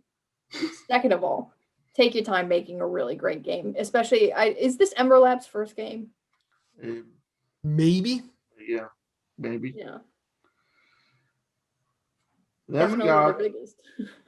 which this game is so fucking cool. I can't wait for it. We got more Deathloop. Yeah. This game looks so cool. That game looks. Yeah. I can't wait. This looks. It does look like a lot of fun. I can't. I'm like. I keep looking at. I keep looking for PS5 drops just because of that. And like, if I get one, I will literally dump everything off my PS4 and take it back, and and get it and supplement the cost of that PS5 because holy shit, that game looks fucking dope. Like No date, though. that, huh? No date though. But I it was thought it was already May. had a date. I thought it it was had a May. date, but they didn't then show Yeah, it. they didn't show it. I think it's what, May 21st? I think it's still May 21st. Yeah. And we ended the show with Say it. Final Fantasy VII. Give Michaela her tinfoil hat time. Final Fantasy VII Intergrade. Integrate. Final What a Fantasy VII stupid remake name. is coming to PS5. It sounds like the corporation in Office Space. I had literally tweeted the add- night before this state of play. I think I wrote something like, I'll take 2 Cherits, some air tea, and a side of Barrett and Marlene hugs. And then in parentheses, that means I want a PS5 upgrade, please. And thank you. And then we got it. So this is getting a DLC for Yuffie, which is not free. No. The PS5 upgrade Not free. is free for People who bought the game. Michaela, for this podcast, Michaela and Moose, and indirectly Matt. It is not free for individuals like myself, who we found out the next day.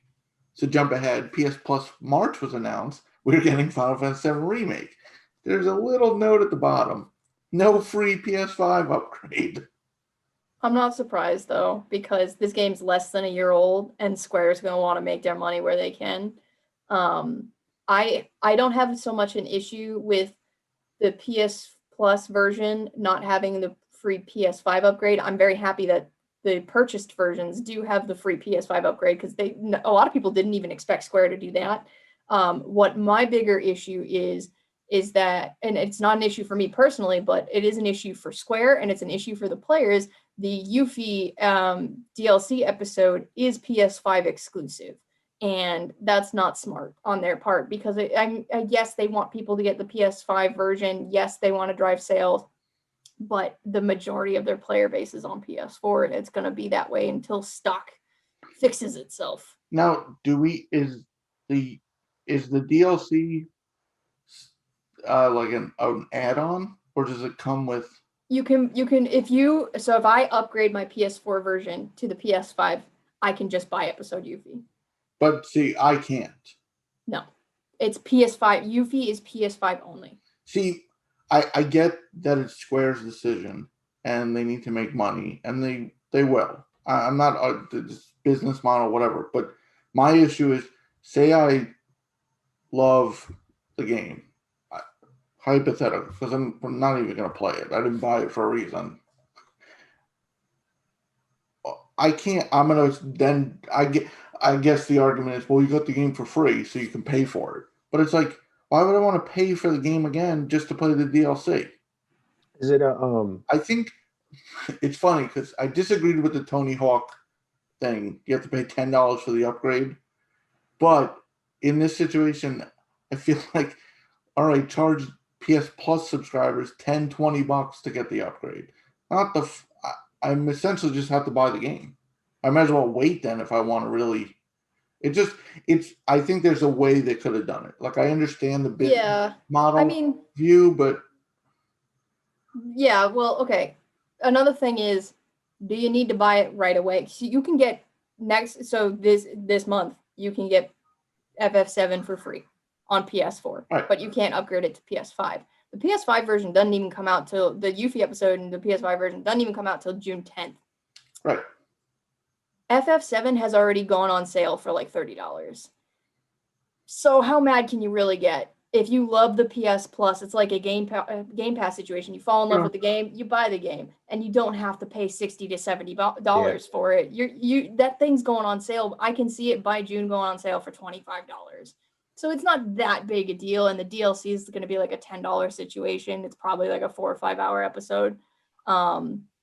You're also skipping the part, Michaela, where you're thinking this through, and most people just won't. No, I mean, it's not, but there is that too. I will give it this. My initial reaction is that sounds pretty anti-consumer, but if you're not that person who bought it day one anyways, you can just pick it up on sale. So get it for free, see if you like it. You love it, pick it up on sale, and then get the DLC. And that's even if you have a PS5 by then, because the stock is still a huge issue. Yeah, so that's my bigger problem is... I guess my only issue is like what you brought up. It's not available for PS4. No, that's the bigger issue to me, rather than the free upgrade thing. Unless they literally develop this DLC episode only for PS5 and they didn't develop the code for like PS4, or it would be difficult to re-engineer it or something. But it shouldn't be, because the base game was made for PS4. So I don't know what the hell they did and why they would make that decision. More importantly, PS Plus will give us the best game of the 4 offered, Remnant from the Ashes. This is true. Did we figure out if it's the complete edition or not? I don't think It's it is. not. It's not. Yeah. It's not. I'm basing it based on the graphic. It's the original image. It's not the complete edition.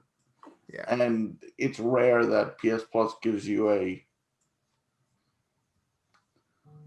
the full thing. I mean, Control was full because apparently the Control non-Ultimate Edition doesn't play on PS5. Bullshit. But which is hilarious. not only did they shoot themselves in the leg a la Plaxico Burress, they now gave it to us for free. Yeah. But we also get Farpoint for VR and the debut of Maquette from Annapurna, which is a puzzle game. Mm-hmm. Very smart to keep launching these smaller games with Plus. Earlier in the week, Jim Ryan had said that's their plan to continue with this launch of titles, which is cool.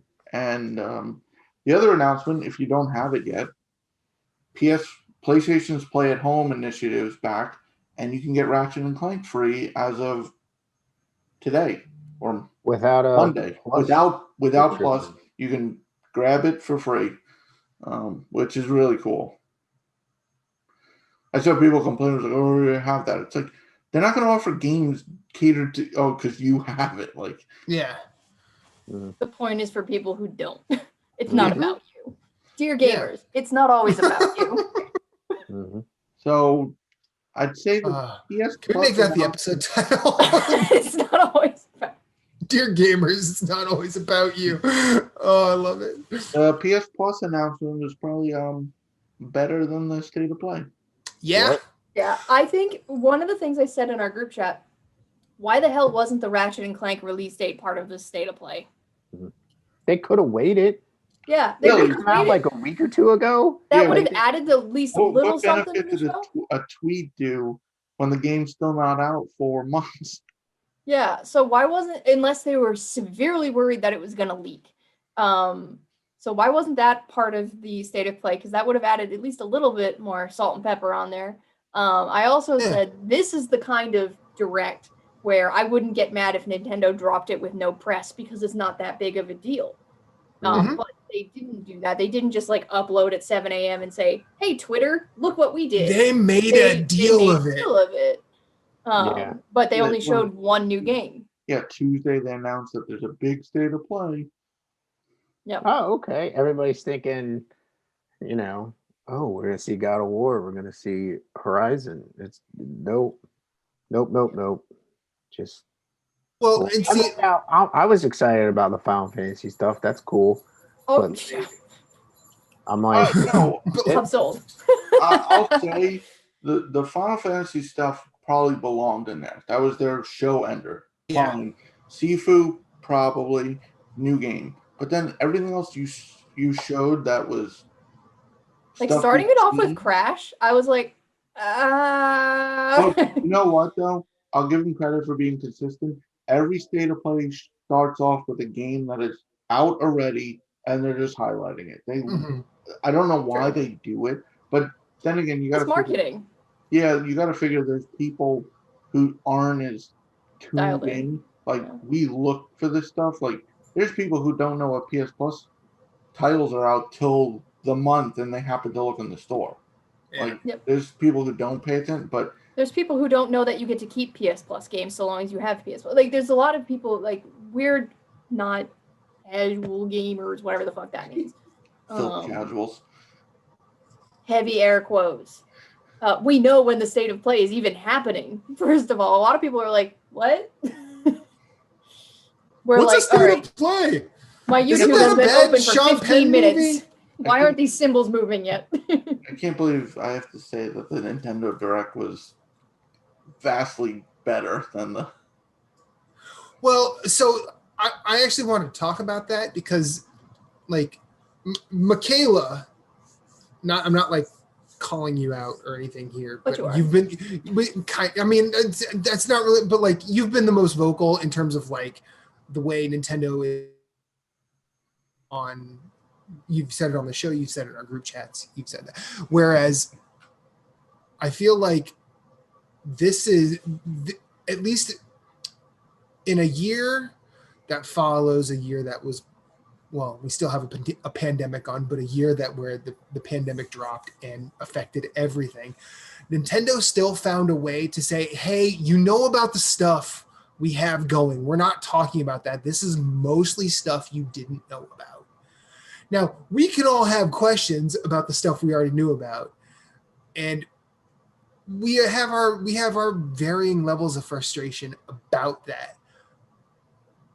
But what was the state of play other than it was almost anti-marketing? Yeah. And not in a good way. Because this is just like, hey, here's all the stuff you know about and like 3 things you didn't. Oh, and something everybody seemed to love last year. Yeah, like I said, to me, this isn't something they should have hyped up. This is something they could have afforded to just drop on Twitter or upload to their YouTube. And I do. The other thing, though, one of my bigger problems with the Direct, and I did enjoy the Direct more, the more recent Direct, not the Pokemon one, the actual Direct. Oh, definitely. Is that my bigger problem with that is when they announced that Direct, they said, we're mostly going to focus on games for the next 6 months. And then they announced like 5 things that are coming in 2022, pretty much. And they don't talk about games that they have said are coming. Like Nocturne is supposed to come out this spring. SMT5 is supposed to come out this summer. Disgaea 6 is coming out this summer. They didn't talk about any of that. They announced Splatoon for the middle of never. But you also said it. They said they were mostly going to talk about things coming out in the next 6 months. Yeah, they did say that's how they got you. You got. I got. But with this state of play thing, like I said, they shouldn't have hyped it up. But I wouldn't call it anti-marketing because this is exactly what it is. It's marketing games that are coming out right now. Crash update in March. Returnal coming out in April. Deathloop coming out in May. Oddworld in April. Like this is immediate. The furthest one out is Kena in August. Or actually, do we have a release for FNAF? Mm-hmm. No, we had a couple that are further out, but you know what I mean. They're mostly immediately coming out games. So this is, to me, definition of just marketing. It wasn't so much hype, which is what we tend to expect. It wasn't hype. It was just basic marketing. Yeah, I didn't particularly enjoy the Direct because nothing really. No. For me, I didn't care about 90% of it, but it was all new. I didn't watch it like, yeah, we already know this. Like it was, I didn't know what the next announcement was.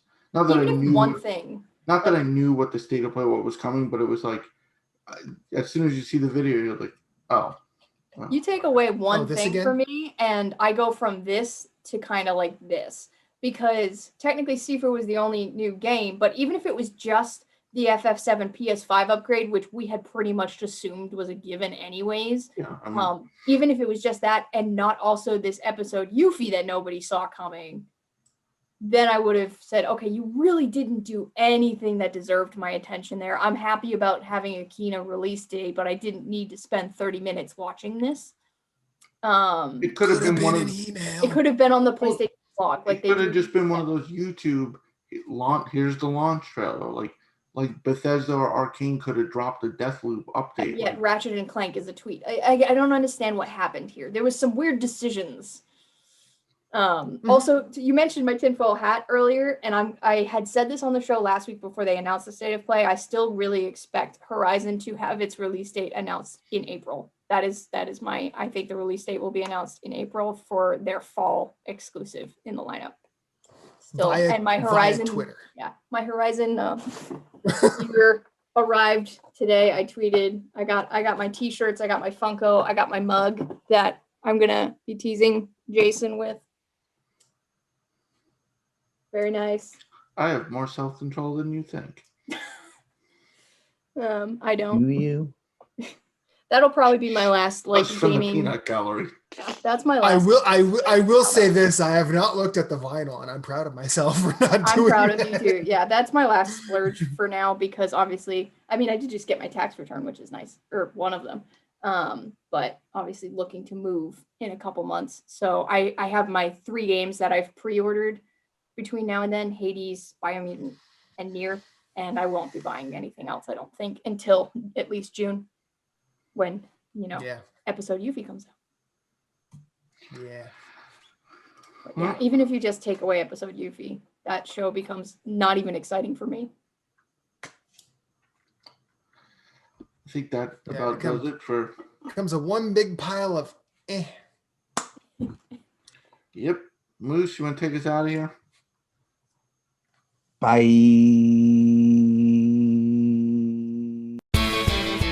Story Route Zero, we have some cool friends who do some cool things, and I'd like to tell you about them. Phoenix Overdrive uses the power of games and gamers to help heal sick kids through the charity Extra Life. Phoenix Overdrive fundraises for Children's Miracle Network hospitals all year, every year, and the fund culminates in a 24-hour gaming marathon.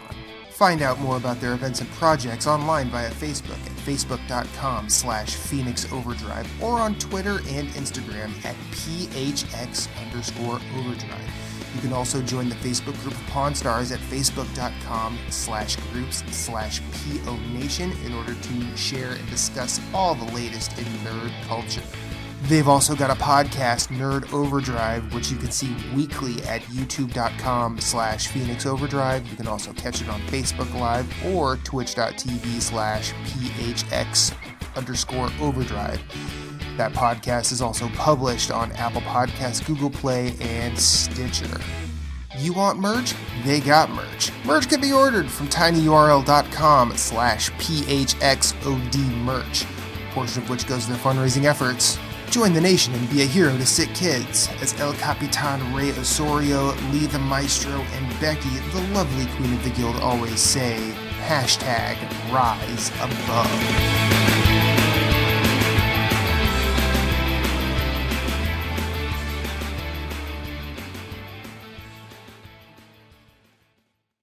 Thank you for listening to Story Route Zero. We hope you have enjoyed your time here as much as we've enjoyed having you. Once again, questions, concerns, complaints, pictures of pets, or favorite recipes can be sent to storyroute0@gmail.com. You can yell at us on Twitter at StoryRoute0. Rate us and review us on iTunes, YouTube, or wherever you may have found us, as it helps with discoverability. If you'd like to hit us up individually, you can find Moose Cool at Sven, that's SVHENN on Twitter, PSN, Instagram, and of course Twitch, streaming games. You can find Jason Marshall writing at obelisk.co. You can also find him on Twitter at GimpyJ with 2 Y's at the end, as well as PSN, Instagram, and Twitch. He also has his own website, whereisthepausebutton.com. You can find Michaela Crescione doing all sorts of writing at obelisk.co, as well as on Twitter at RedXMaud. My name is Matthew Keel. You can find me everywhere I'd like to be at @infinite_rewind. That's Twitter, that's Instagram, that's Twitch, that's PSN, and I also have my own website, infiniterewind.com. Be sure to check us out at all the places. You are always welcome, and you will always have a seat waiting for you on this ride. Thank you for listening, but for now, it's back to the real world for us. So we will see you on the next one.